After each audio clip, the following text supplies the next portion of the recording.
స్థానిక సంస్థల ఎన్నికల్లో ఎన్డీఏ కూటమి 100% విజయాన్ని సాధించాలని మంత్రులు నిమ్మల రామానాయుడు, సవితా నాయకులకు పిలుపునిచ్చారు.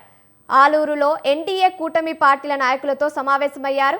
ఎల్నినో ప్రభావంతో ఇబ్బందులు ఎదుర్కొంటున్న రైతులను ఆదుకునేందుకు ఎల్ఎల్సీ, హెచ్ఎల్సీ కాలువలకు సాగునీరు అందించామని తెలిపారు. బీసీల సంక్షేమానికి చంద్రబాబు ప్రభుత్వం కట్టుబడి ఉందని, బీసీల కోసం ప్రత్యేకంగా కృషి చేస్తున్నామని మంత్రులు పేర్కొన్నారు. డిఎస్సీ అంటే తెలుగుదేశం పార్టీ అని, మరోసారి డిఎస్సీ నోటిఫికేషన్ ఇచ్చేందుకు మంత్రి లోకేష్ సిద్ధంగా ఉన్నారని అన్నారు.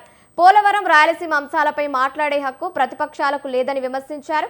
గత 2 ఏళ్లలో ఇరిగేషన్ ప్రాజెక్టులకు ప్రభుత్వం ఎంత ఖర్చు చేసిందనే అంశంపై చర్చకు సిద్ధమని సవాల్ విసిరారు.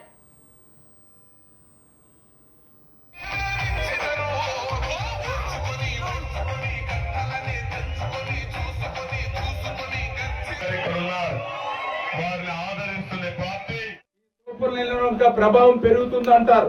ఇంకా ఉష్ణోగ్రతలు పెరుగుతాయి, వడగాల్పులు పెరుగుతాయి. ఇటువంటి దశలో మన కేఆర్ఎంబి కృష్ణ బోర్డు ఏదైతే ఉందో అది కానీ, అదేవిధంగా గవర్నమెంట్ ఆఫ్ ఇండియా కూడా ఒక ఉత్తర్వులు ఇచ్చారు. ఇప్పుడు ఉన్నటువంటి నీళ్లని రేపు 2027 జూలై వరకు కూడా త్రాగునీరుకి భద్రతగా చేసుకోవాలి. ఏ మాత్రం మనం అజాగ్రత్తగా ఉంటే డ్రింకింగ్ వాటర్ కి ఇబ్బంది వస్తుందని గవర్నమెంట్ ఆఫ్ ఇండియా అందరూ కూడా ఇచ్చినటువంటి సూచనల ప్రకారం ఇప్పుడు ఉన్నటువంటి నీటిని, శ్రీశైలంలో ఉన్నటువంటి నీటిని జాగ్రత్తగా, పొదుపుగా అటు పోతిరెడ్డిపాడికి, అదేవిధంగా ఇటు హంద్రీనివాకి ఇస్తూ ఉన్నాం.